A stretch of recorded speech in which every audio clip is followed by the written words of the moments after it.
Good morning. I'm Pat Croce, and this is the American Cancer Society's Healed Community Gathering. Thank you for joining us. We're here every Wednesday at 11 o'clock live on YouTube and Facebook, both platforms. Share us, put us out into the universe, and we thank you for joining us. And whether you watch us live or on 6abc.com, guaranteed you'll get some nugget of information that you can utilize in your life, in addition to saying, wow, I can't believe that person did that. I want to thank 6ABC to be our media presenting sponsor. I want to thank all of our leadership partners who help make HEAL, the research that's concurrently in Atlanta going on. We've raised almost $2 million.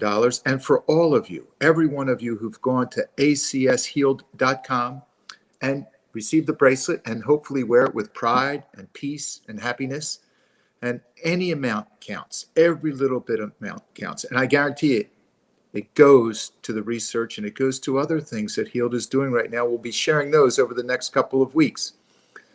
We start every HEALed gathering with a moment of stillness. And all I ask you to do is rest in this present moment right now and place your attention lovingly, gently on this Tibetan bell.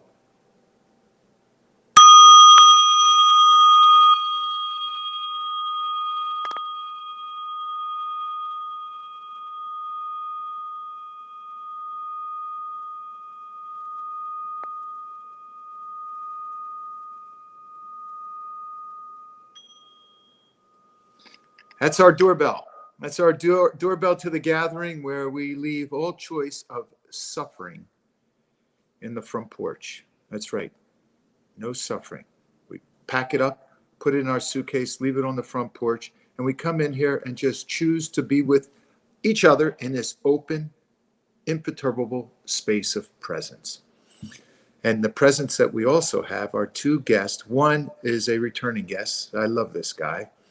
We're friends for 40 years now. He's an orthopedic surgeon, and he was a mentor of mine when I was in physical therapy. I would meet with him almost every Thursday for lunch. And it was in the early days of sports medicine. His name is Dr. Nick Denugley. We will affectionately call him Dr. Nick over the next hour. And he specializes in orthopedic surgery and sports medicine. He was a consultant to presidents on the President's Council on Physical Fitness and Sports. He's the author of Framework, and we'll talk a little bit about that. Framework has 7 secrets that you can use for healthy secrets for muscles, bones, and joints. He was the orthopedic surgeon and consultant for the Philadelphia 76ers during my reign, and also the Pennsylvania Ballet for years prior and years after. Please welcome Dr. Nick Denugley. Hello, Dr. Nick. Hey, Pat, I love you too. Yeah, you're special. And thank you for coming back. We don't have too many guests come on more than once, but you were such a live wire, and people had such great reviews afterward that I wanted to bring you back on, Dr. Nick. Yes, this is American Cancer Society's HEALed, health and energy through active living every day. But everyone, not just survivors, but everyone has to be active in their life. Now, I wanted to talk about your upbringing into orthopedics, but instead, I'd rather just go into when you see a patient in your office, because our next guest is someone who just went to someone like you, an orthopedic surgeon, and her whole world changed. So if someone's coming into your office, Nick, and I've been to your office countless times for various injuries in competitive karate and basketball and just craziness. But if someone comes in and they have knee pain or something and it doesn't look right, or you don't have a definitive diagnosis, how do you handle that? You know, that's an interesting question. And you certainly get frequent flyer miles in my office. That's for sure. But always glad to see you. And, you know, it's different. You know, if somebody like you comes in and I know you well, that's a whole different setup, because I know you, I know your how much you can handle in terms of pain. And if you're in there, there's something wrong. each new patient is a new book kind of to open, and you have to really know the patient if you want to be successful in treating them. I know that sounds crazy in this day and age where doctors are in and out and they're looking at their computers more than they're looking at the patient. But I think to be successful, number one, you have to listen to the patient and you have to get to know them a little bit. And then you know where they're coming from with their symptoms and if there's other issues involved, and I'll get into that in a little bit. But to answer your question, you always take a great history about the nature of the pain, how it happened. If somebody said I was fine and then I got tackled and my knee hurts, that's a different story than, I don't remember doing anything wrong, but I'm just getting this ache and it's keeping me up at night. Night pain is often a thing, especially with people with cancer, where it's not overuse related and the body will trick you every time. You always look for a reason, especially I see athletes do this all the time. They can't just be something hurting. It's like, well, I must have done something in my sports. But then I'll say, well, do you remember twisting your knee, or do you remember pulling that muscle? And they're like, not really. So there's some what we call red flags when things come up that just don't sound right. Nowadays we have x-rays, obviously, that'll help. And back when I started, we didn't have imaging like MRI that can really almost instantly tell you three-dimensionally in all depths what's going on in the body and take the guesswork out of it, really, a lot of it. But it really starts with you being a detective to some extent. Columbo, remember Detective Columbo, asking the right questions, getting to know the person, see if something doesn't sound right or feel right, and just being very thorough all the time. I don't understand how physicians can be in and out of a visit in 2 minutes, and you're going to miss stuff. So if you're compulsive and you're caring, not much is going to get by you, honestly. And you look for those red flags. And with cancer, it's going to be that way. It's going to be oddball kind of stories, or you feel a little lump, and then just pursue it. And nowadays with the technology we have, I mean, you yourself know how quickly a diagnosis can be made and treatment can be started, correct? So, but it's you never get complacent with anybody's complaints at all. I think you touched on two things, Nikki, that Dr. Nick, that you I call him Nikki because he's my close buddy, but it's Dr. Nick, that you glanced over, that you innately, essentially do without even thinking. One, and you talked about success, in the present moment. When you walk in a treatment room, there is nothing else in your mind but that patient. And secondly, your curiosity, or what you're calling detective work, is that you want to help them to the best of your ability by figuring out, you can't figure out a treatment plan unless you figure out what the diagnosis is, right? So why is it that you are so curious and invested in the present moment? What makes you be like that? Yeah, I don't know. I mean, I think a lot of it is how I was raised, honestly. It's always been me to listen. I've learned, you learn to listen a lot more than you speak, to pay attention in the moment, like you say, to be there and not be distracted. In other aspects of life, I get distracted, but I found in medicine, especially in surgery, when I'm in the operating room, it is late. It's like you've always said to me when I have all these ideas, you got to focus, you got to focus.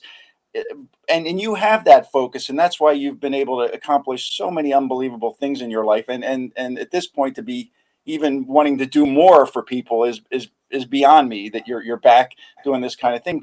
But in the OR, I have that sense of what you probably have in your everyday life, is that ability to focus, that there's nothing else going on. And there's times where, sometimes my back hurts, or your back is out, and you go into the operating room and you get so focused on the job that when it's over, the pain is gone. I mean, it's unbelievable what that kind of focus can do for you, not just for yourself, but for the people that you're trying to help. So, being in the moment, being in the present, your body changes in a lot of ways, in ways that I can't explain, but I've experienced it numerous times in the operating room where that happens, where you just, there's music playing, and you get so intense on something that if somebody said to you, what 3 songs just played, you'd be like, you almost, it was in the background, but you didn't hear it.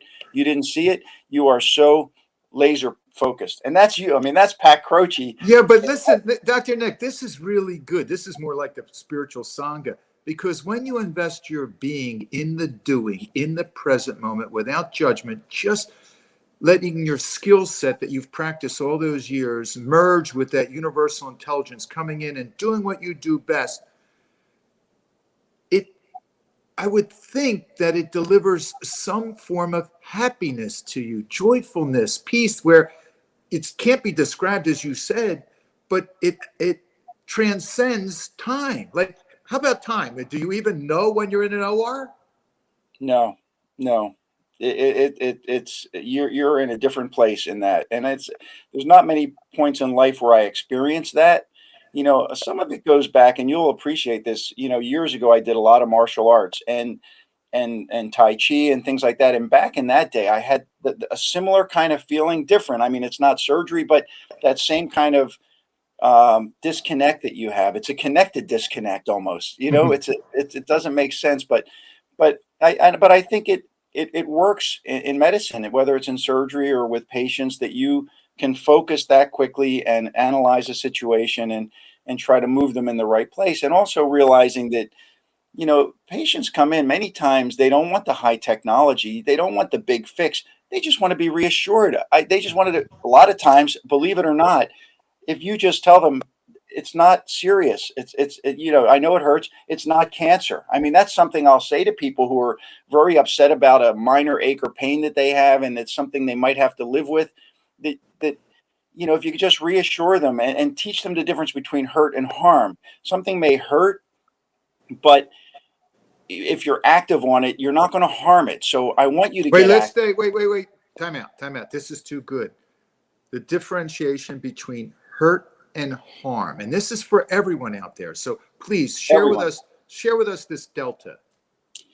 Right. So I first started thinking about that and writing about it. I think it's in a bunch of my books. Believe it or not, when we were together with the Sixers, right? You were the guy in charge. I was the team doc with you, and someone named Allen Iverson, who we all know, probably the toughest. I know USA Today picked him next to Brett Favre as the toughest athlete ever, right? So you learn with these players, they want somebody like Allen just wanted to know the difference between hurt and harm. He didn't mind the hurt. If he wasn't going to harm it or do damage and make things worse, he would go right back into battle, no matter how hurt he was, right?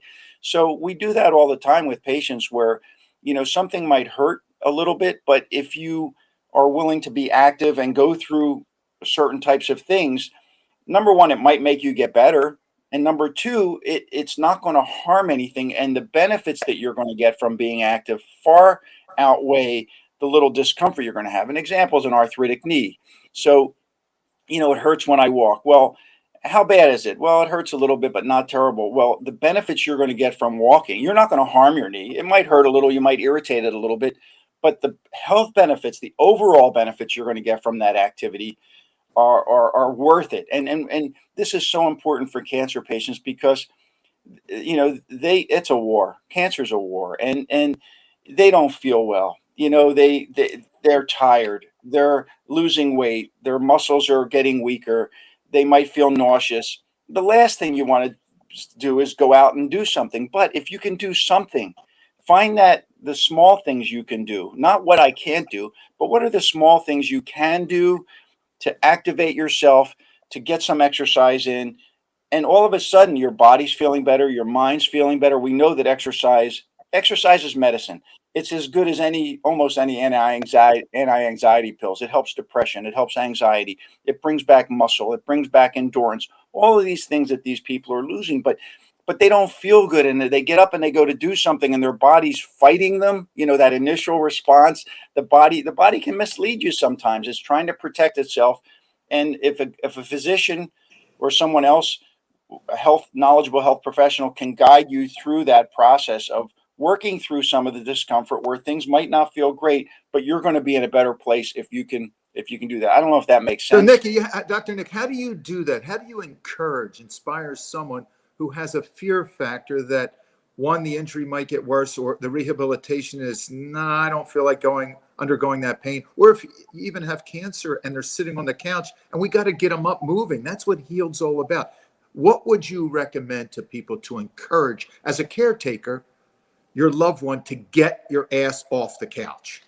I think first showing that you care, and let them believe you, that you're not going to steer them wrong in any way, shape, or form. Secondly, giving them the information, providing the right information about how exercise boosts immunity, how exercise reduces anxiety and depression, and activity builds muscle strength, and you're going to get up the stairs better later. Again, the small things. They're not looking to be Olympic athletes. You don't need to be an Olympic athlete to gain all these benefits of being active. Sedentary is bad.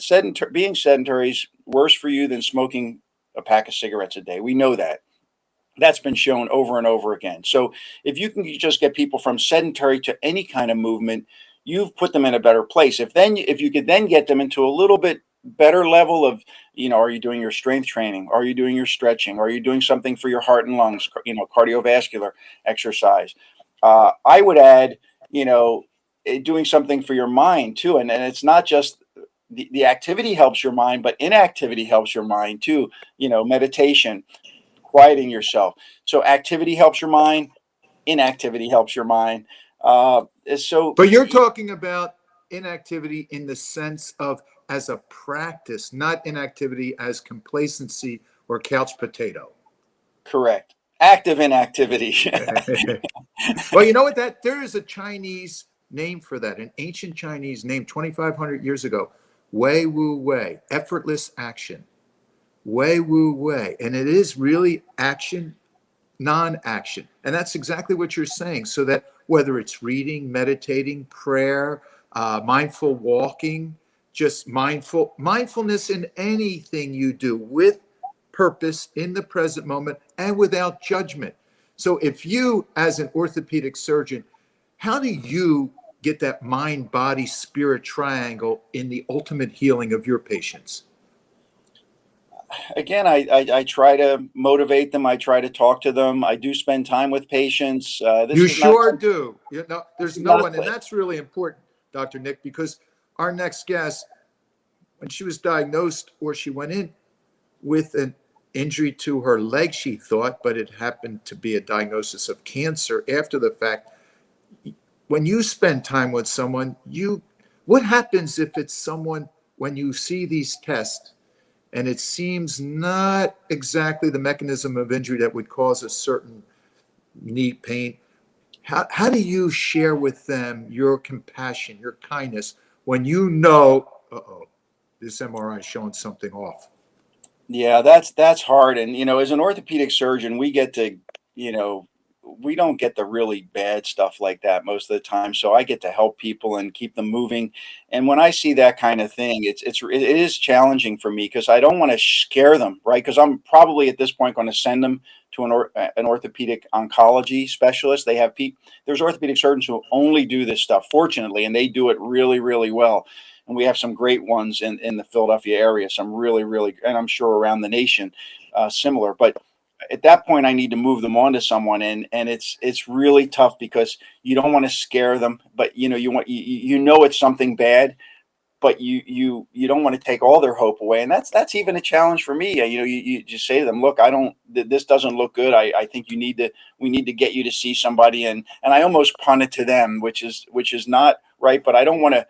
I want the definitive diagnosis before I really, but when you see that kind of a thing, and it's rare to happen, but it's going to happen. And if you get complacent, you're going to miss it. So you got to take every patient seriously. And fortunately, most of them are not going to have that kind of story. But when they do, it's as tough for me. I have one of my relatives actually who it was a young kid, a gymnast, was having pain in the knee, and it came in, and x-rays look fine, and I feel behind the knee, and there's this mass, and I thought, and the dad was there, and I remember that moment really, really well. You're saying you don't want to panic them, but you got to, I'll help you, I'll make a call, let's get this checked out.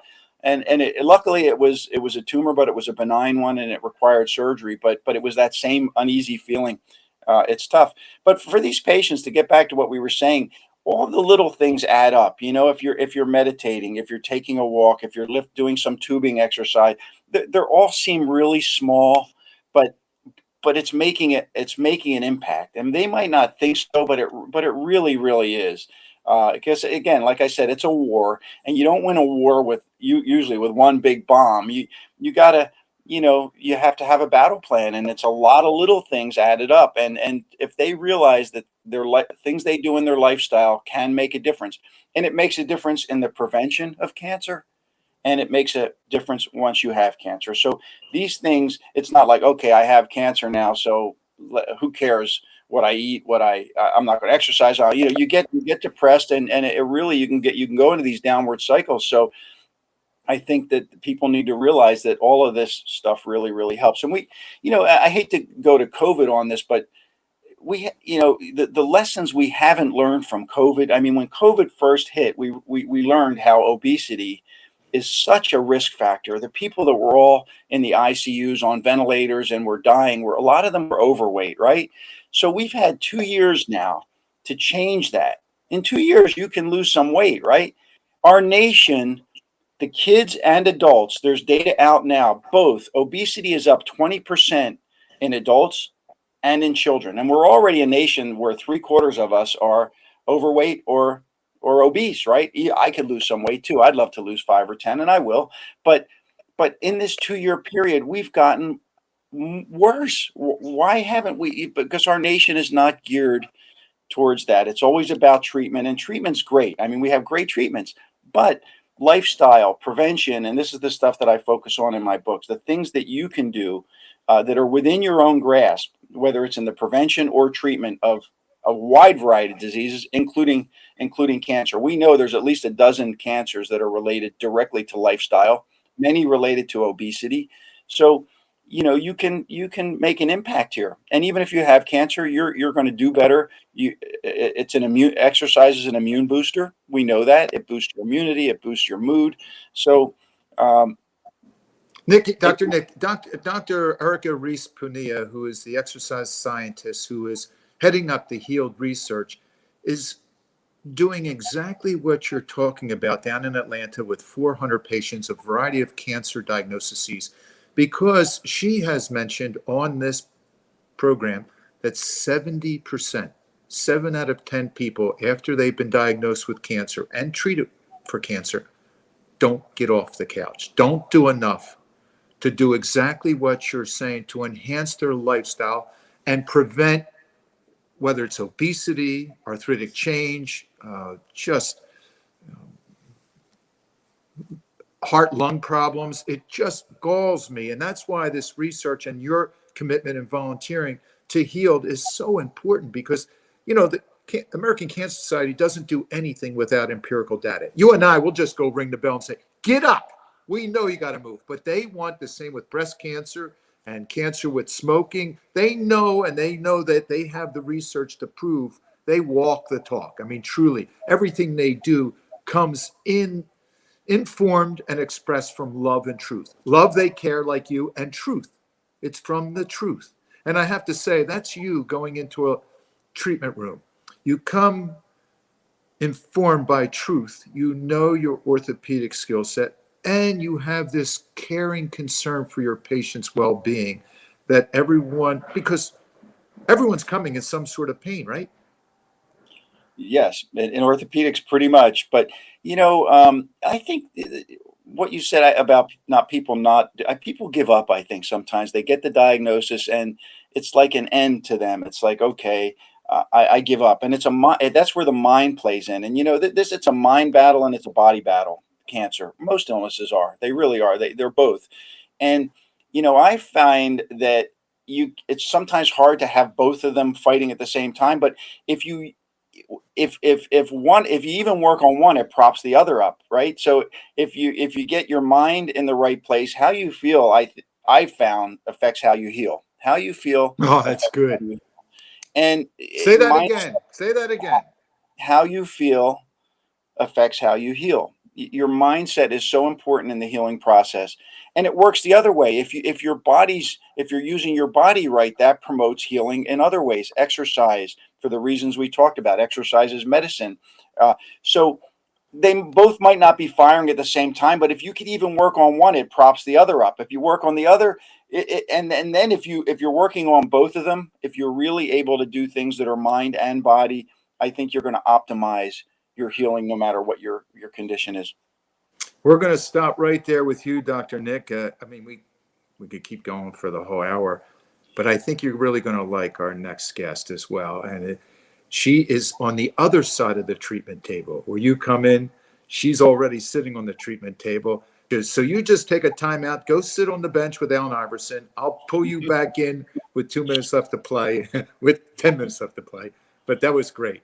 Our next guest, I'm going to say very little, other than Debbie McCue was a patient diagnosed with osteosarcoma in 2009.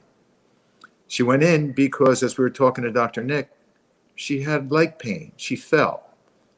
And she thought it'd be nothing. She was fit. She was active. She wanted to return to running.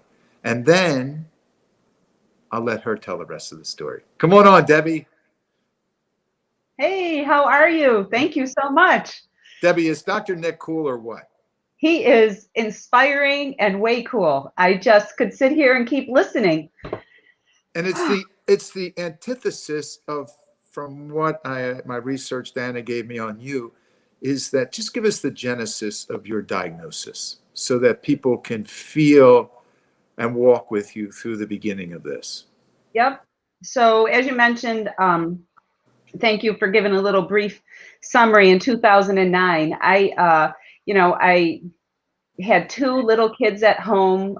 They were 2 and 4, and I was kind of a fast track mom, and I was going into work, and high stress time of the year and high stress job. So there were just a lot of things going on, and I tried to always pay attention to my physical fitness. Maybe at this time it wasn't in its peak, but I did fall. I fell going into work, and when that happened, I kind of knew something didn't feel good, but I signed it off to the fall, and I just kept pushing through it. And when you say something, Debbie, what do you give us the anatomical area and what was the something? Okay, yeah. So it was in my right leg, and being a runner, I had some knee problems in my other knee. I had to have my ACL rebuilt in my other knee from skiing and volleyball. So I had a lot of discomfort in my right leg, and I was thinking, oh my gosh, if this is starting over again, if I blew out my ACL, if I did something like that, that was kind of my mindset. And if anyone's familiar with a sore leg in that area, certainly the knee hurts, but it just feels like sometimes your whole leg hurts. And it had been hurting for a while. How long is a while? I would say at least the spring or summer. The only reason I remember is I had a jogging stroller, and I would take my kids in the jogging stroller, and I started realizing I couldn't go as far. It was so more wait, challenging. let us have some reference here. So spring or summer, when did you decide to go to the doctor? So for the while that it was hurting, how long was that? Months? Yeah. So I fell on Christmas Eve. Oh, we didn't know that. Okay, we didn't know Yep, that part. Yep, Okay. Yep, I fell on Christmas Eve, so it had been well over 6 months. But in my job, I was walking a lot on concrete floors, so it was just all things that I was able to, as we all do, right, self-diagnose and kind of figure out from our experiences, this is what it has to be, and you kind of compartmentalize it over there and think, I just got to keep pushing through. I heard Dr. Nick talk about, harm versus hurt. For me, I didn't feel like I was harming myself. It might have hurt a little, but just keep going, keep going. But when I fell, it really lit it up strong. And I was like, my gosh, like maybe it was hurting and I really blew it up. So it was in January when I decided to go to the doctors. And I started at the emergency room. And I remember they took an x-ray of my knee, and the x-ray technician came back and he said, has anyone ever told you that you have a freckle on your tibia? And I was like, a freckle on my bone? Like, what does that mean? And he said, well, a lot of people can have them, but you just never know because you don't take pictures of it. You don't see it. But just wondering if anybody ever said anything. And I said no. And that was really that was it for the conversation. But he did suggest that I went to my orthopedic. So I did that. I didn't make a rush appointment or anything, but I did. So we find ourselves more into the February month. And, you know, he had kind of known some of my history, and he said, let's just go do an MRI. So I went and I did the MRI, and midway they stopped it and they put me into the CAT scan. And I remember, you know, you're kind of like in that robe thing. And I remember the rooms were kind of next to each other, and they had me just walk, and the nurses were at their station just kind of watching me. And I thought my robe was open or something. Like, why are you watching me? And I remember I said, you know, don't you need like a prescription for this? Or it just seems unique to me that we're just going to switch. Oh, it's okay. It's okay. So I did the CAT scan. And when I came out, they had said, you know, you'll probably hear from your doctor soon. And just kind of left it at that, but all just kind of looking at me. And so I went home, and later that day, you know, I did receive a phone call to come in to the doctor the next day. And I thought, man, I blew my knee out big time. Like, this is like another reconstruction. I don't know. So that was my mindset. I had heard you and Dr. Nick talking about that a lot. That was my mindset at that point. And I was thinking, life interrupted, right? I have so much going on. I'm barely hanging on sometimes. And now I have this interruption. So that was my mindset going into it. Fast forward to my experience, which you kind of alluded to when you were with Dr. Nick. It was just me and my doctor sitting in the room. He was fairly new to me. He wasn't the individual that had treated my knee issues in my left knee. So we were kind of getting to know each other.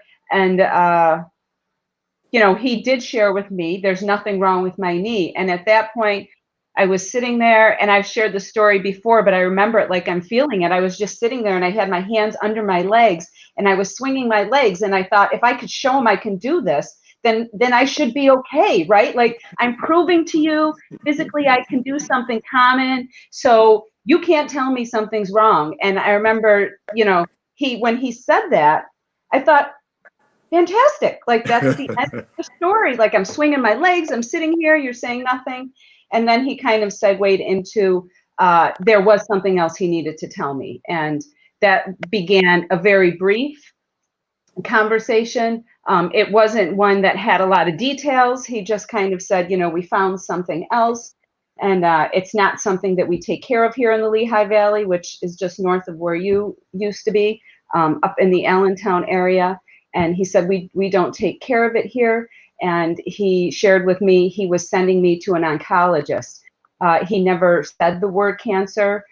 He just kept saying he was sending me to someone down at UPenn. They were more able to handle it. And he, at that point, gave me a brown paper bag that had a pamphlet and the card of the doctor that I was going to be going to. And he asked me, was there anything else? And that was really the brunt of it. And I was there by myself. Back then it was just flip phones. You know, I couldn't get in touch with anybody, and I started to cry. He left the room, and eventually I had to leave and go to the reception area. And I remember vividly that she asked, you know, how did everything go today? And I don't think she knew what had happened in that room. And what do you say? It kind of sucked. It really didn't go very well today. You know, but I didn't. And, you know, when I left at that point, I was trying to call my husband. He was at the park with our kids. So we didn't have family in that area. So I just sat in the parking lot for a period of time, and I was just by myself. And I remember thinking, like, I have to go somewhere. Like, you're supposed to go somewhere when this happens to you. Maybe someone's even supposed to be with you when this happens, but you're supposed to do something when you find this out. And was I supposed to read the pamphlet? Like, what was I supposed to do? So I went back to work. I work at a very busy place, so I knew that I would see somebody, and I ended up seeing my boss. And when I walked in, he was working, and in that moment, he stepped into a space he didn't know he was going to have to step into spontaneously. And, you know, we had some good conversation, and I remember him mostly saying, you know, that we'll take care of this, we'll get through this. I didn't know what that meant at that time, but he was the first one that said something to me more than you have to go to an oncologist, and made me feel like I wasn't by myself. And I don't think I ever saw that doctor again. Now that I sit here speaking with you, I think that might have been the end of it. But so I was there for a while, and then, you know, I was able to find my husband, and I went home, and then I had to start it all over. But what do you do when your kids are running around that are that young? They don't even know. They just got back from the park. It was a great day. And so I had to deliver that news to my husband. Well, now you had someone in your corner. I did.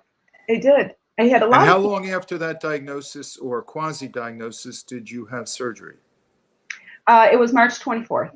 Oh, so the next month. Yep. And what was the entire treatment plan you went through, Debbie? It was a reconstructive surgery to my tibia. So what they did, it was directly below my knee, which is why the gentleman in the emergency room had seen it. He had seen, so like if this pen is my tibia, like here was my knee, it was like this top region. So when he took the x-ray, he saw the top of the osteosarcoma, but didn't identify it as such, I guess. He just had seen something. And the same thing happened when they were in the MRI. So it was a couple inches long. It was on the tibia. And what they had to do was go in and how my doctor described it, Dr. Lackman, I loved him. He said it was kind of like a melon baller. They had to take this portion of my bone out and just kind of scrape it out. And then they had to put, this is layman's terms, I'm sure Dr. Nick could speak better to this, but they took like flash frozen cadaver bone. And he said it was kind of like a Rice Krispie. He had shown it to me, and they put that into your bone, and then they put a net to secure it over the top. And that the expectation of that is that certainly it's going to be absorbed into your bone, it's going to rebuild, it's going to solidify, and it's going to make that bone stable again, taking out the cancer. So that was the brunt of my surgery. I didn't have to have chemo. I was very blessed with that, not to have that in my experience. But I had 4 months that I was not able to walk on my leg because that wasn't solidified yet. And he had told me, if you do anything on your leg, you can break your whole bone. And then that's going to open up a whole other can of worms that we didn't want to. So Debbie, share with us someone who's as active as you in everyday life as well as in work life, and you are on complete bed rest for that leg for at least 4 months so that the bone can take, right? What was your mindset then? So it's interesting you asked that. One of the things that happened when I left the hospital was they couldn't tell me how bad it was.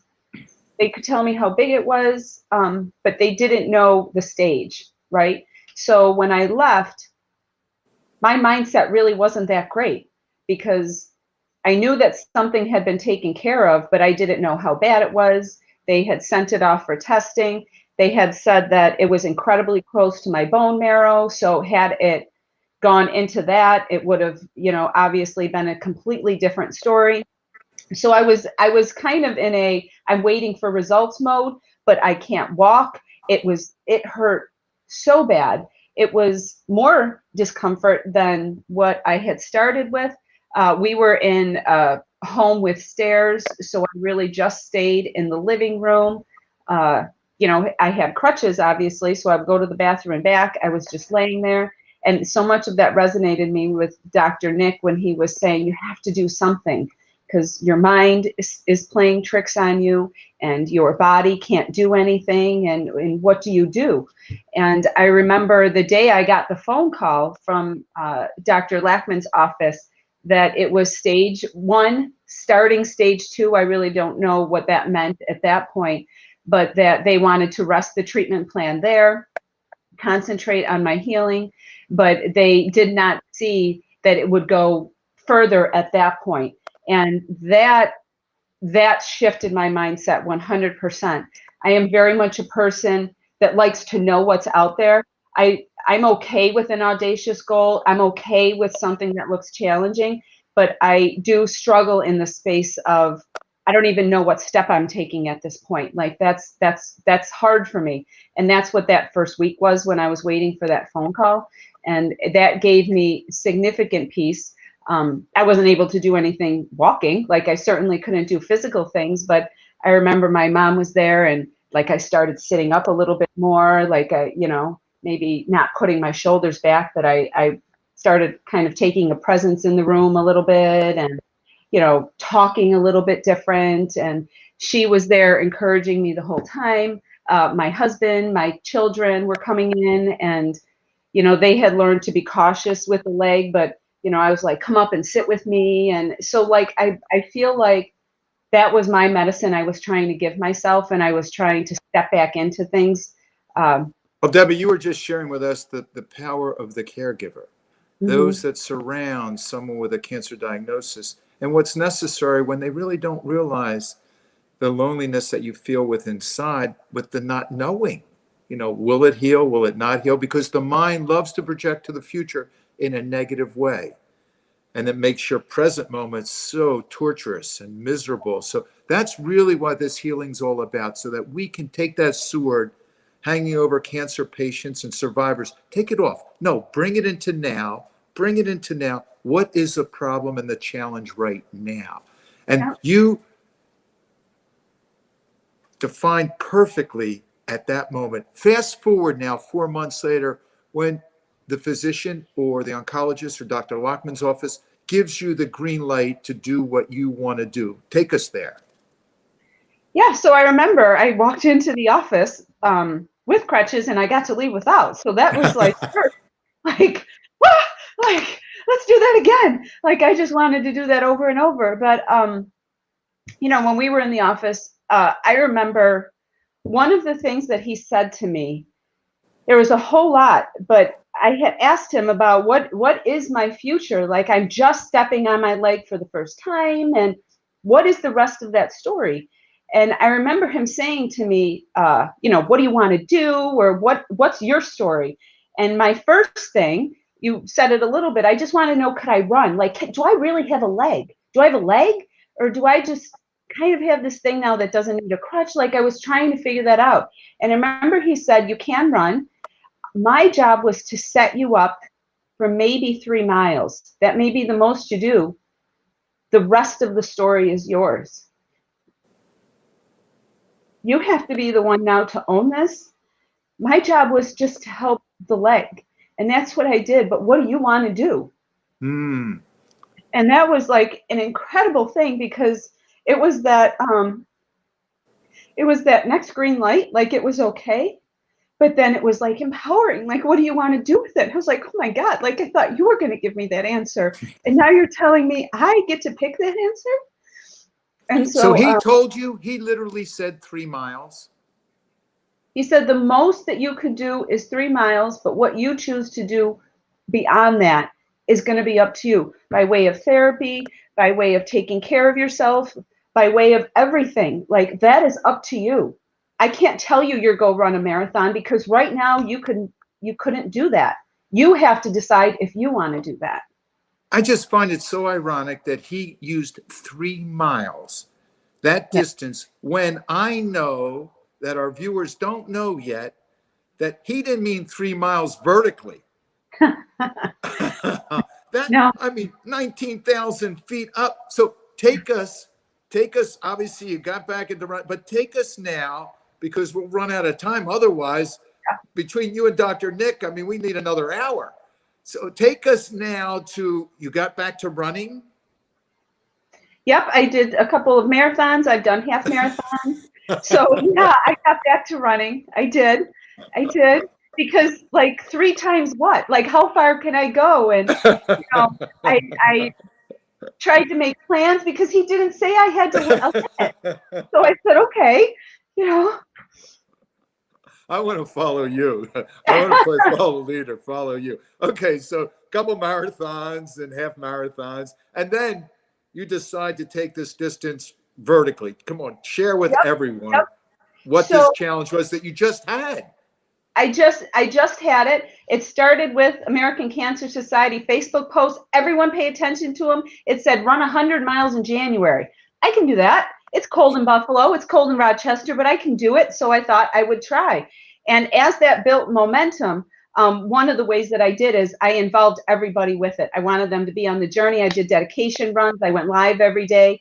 And fast forward to April, the American Cancer Society reached out to me. Can we talk? Team determination. What side is it? It's this. We have this series, the Endurance series, where we invite others to fundraise and bring awareness through wanting to accomplish things, marathons, runs, bikes, things like that. And they said, we have a flagship event. I'm messing up my hair here. I have a flagship event, and it's to climb Kilimanjaro in Africa. Would you be interested in joining us? And everyone else had signed up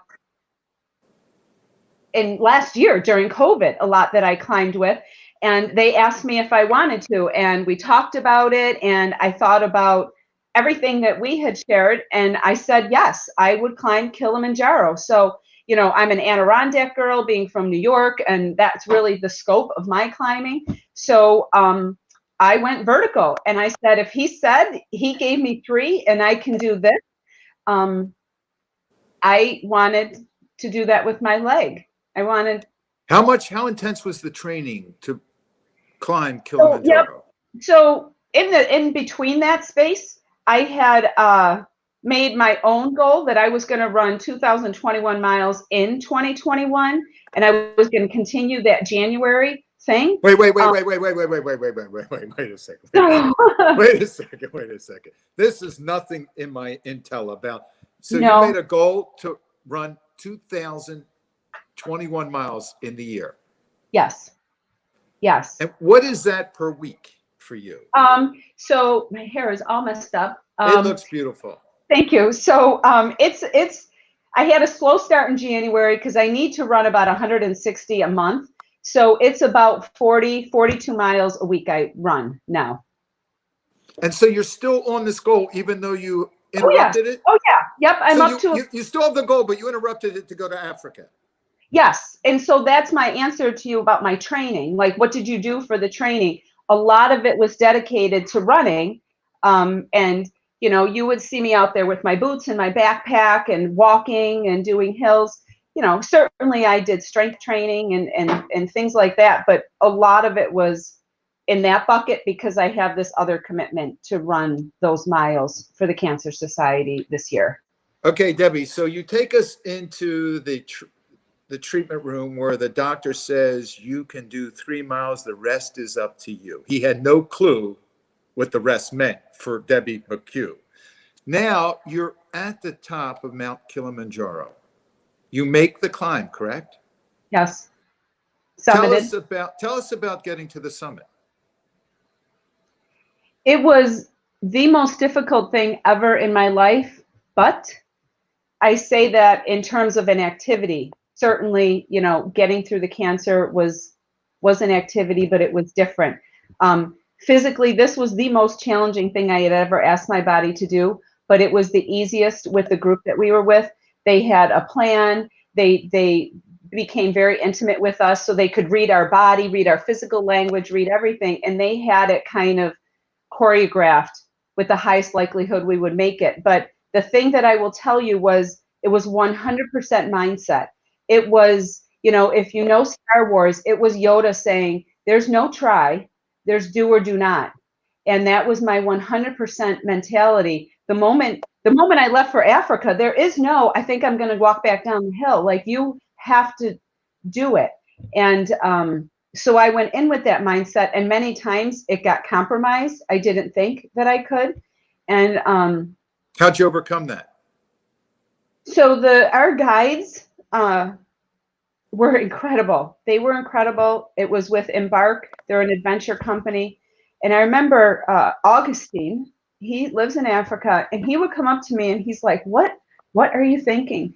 And I would sit there and remember how I said I want a goal, like I want to know where I'm supposed to go. When you're standing there and you're looking at Kilimanjaro, that's really hard. That's hard to look at that goal and like take that in at that moment. And it was, you know, you'd be looking, they would say in 3 hours, we're going down this, and then we're going to be on the other side of that mountain. And I'm looking at, are you crazy? Like, that's not going to happen.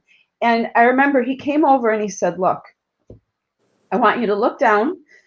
This rock that you're stepping over right now is the most important step that you can take right now. You have to trust that that's over there. That's there. It's not going away. And all that stuff in the middle, when you get to stepping over that next rock or that next stick, that is the most important thing that you need to focus on. You have to trust that that other stuff is out there. And if you're constantly looking there, you're going to miss every step that you're taking right now. That is beautiful. That is mindfulness. That's, if you could just share that secret with the world, Debbie, that is peace in action. That is meditation in motion. That is the best secret to a suffering-free life right there. Say it again. You have to be now. You have to see that. Before, I used to say live in the moment, and I don't know that I knew how or what that was. Mm-hmm. You have to get to a place where you appreciate that moment. It's not me just sitting here going, oh, I'm talking to Pat Croce right now. Like, that's pretty cool. That's not what this moment that you and I are sharing right now. That's not what it means to live in the moment. It's to give yourself 100%, to say, I am committing to being the best self that I am. I'm going to serve this person the best that I can, if that's what I'm being called upon to do. And I am going to, you know, empower my body to be the strongest in this moment. And there were sometimes, Pat, those rocks that he told me I had to look down, they were enormous. I remember one wasn't even down. It was up. We were scaling rocks, and I slipped and my face hit the wall. If I didn't do that, I wasn't getting to the next one. So what value is it to sit there and look at that one and get intimidated by it? If you can't commit to doing the right now, there's no sense in looking at that. There's no sense. Debbie, what a great metaphor for life that you're sharing right now. It's so beautiful, like so poetic. So now, take me to the top. Take me to that last step on that leg that had a diagnosis of cancer. So it was, you know, you kind of do a pre-summit and then you do this other summit. And I remember I was like, when the hell is the summit coming? Like, people think it's right there, and it's not. And like, where's the sign? Like, you know, the Kilimanjaro sign. And I remember, you know, we would pass people and they would say, oh, 20 more minutes. Like, and it was always out there. And I'm like, I'm looking at my step. It's not getting me far, but I'm looking at my step. And I remember we got up there and it was like this platform of lava. And I saw the sign. And when I stepped up there, I thought that the sign is what I wanted to see. And I turned around and it was the top of the most beautiful place.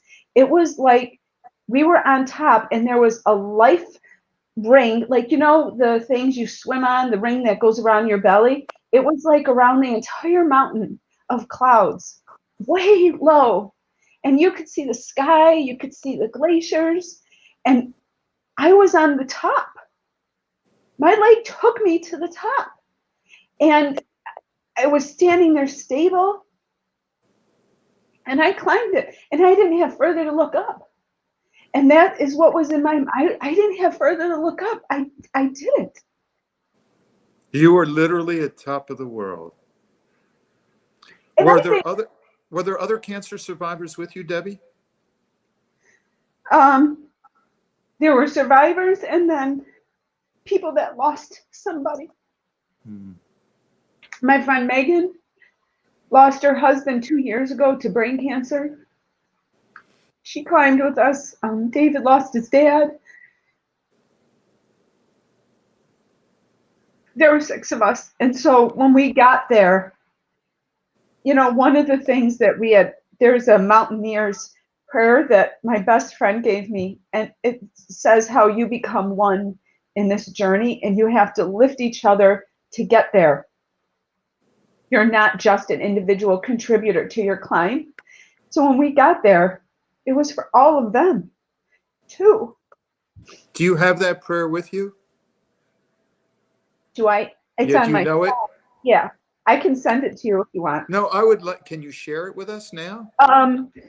I can't access it. Okay. Actually, I will, Oh, that's okay. Send it to me anyway, Debbie, yeah, because that I was will, going to replace the prayer that I say at the end of every gathering.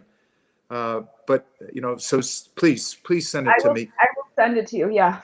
And Dr. Nick, would you come on now, please? Dr. Nick Denugley, an orthopedic surgeon that specializes in sports medicine. Dr. Nicky, what do you think about Debbie McCue? I'm speechless, but I have a couple quick thoughts. First, Dick Lackman.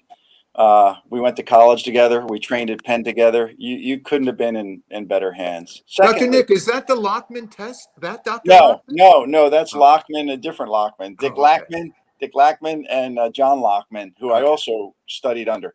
But also, every doctor in training should watch that part of your segment where you talked about that first physician's office, because that left you an emotional scar as bad as the cancer scar. And while you were talking about it, you saw that. And you know that doctor couldn't cure you that day, and I might not have been any better in that position than he or she was, but I can tell you, to just leave you hanging like that and send you back out to the waiting room was not good. And I think any doctor in training who saw your response now and how the impact they have on people, that they don't realize they're on to the next room, and you're out there with a scar that even today you were able to bring back out the emotion of that. So we do, as physicians, we impact people all the time, and that could have been handled maybe differently. I don't know. I mean, would I have been better at it? I don't know. But uh, but your story's amazing. And the one step, Pat, I know she was talking right to you on that one Well, stone at a time. And please, when you send him that prayer, send it to me as well, Pat. And I'm sure we're going to hear it I again will. somewhere. I will. Debbie, there's so much I'd like to talk to you about, you and Dr. Nick. How long did it take from the beginning of the climb when they said, go, here we go, the first step, to the last step? How long was that? It's 8 days, so it's about 6.5 to summit, and then 2 coming down. Wow. So, and One it's step at a time. and it's like, I think so, like as the crow flies, it's 40 miles. But with the switchbacks and all the stuff, it's more than 40 miles, you know. But and they have these things that, like, if you look at it, it measures it in kilometers, how many meters still up, how many hours. And he knew that was like messing with my mind. Like, I have 29 more hours of this. Like, what the hell is that? Like, you know, and today I'm doing 6. Like, I'm not even making any progress. And that's where, you know, he would do that. And then I have to give a shout out to him. He would say, Hakuna Matata. And he would always tell me that they had that phrase long before the song in the movie. And, you know, don't worry, be happy. He's like, don't miss everything that you're doing here. Looking at that. Kili is there. Just trust it. Mindfulness, Debbie and Dr. Nick, as you're well aware, is the present moment is not a means to the end, to that summit. The present moment is an end unto itself. It is the beauty of life now. And Dr. Nick, you talked about walking into a patient and being fully present. And you said that's a secret to success. That's it. That was your success, Debbie. That's Dr. Nick's success, is being fully mind, body, spirit in the moment, even though the mind wants to get you the frick out of the moment and just cause you havoc. I mean, what was the guide's name? So we give a shout out, Debbie.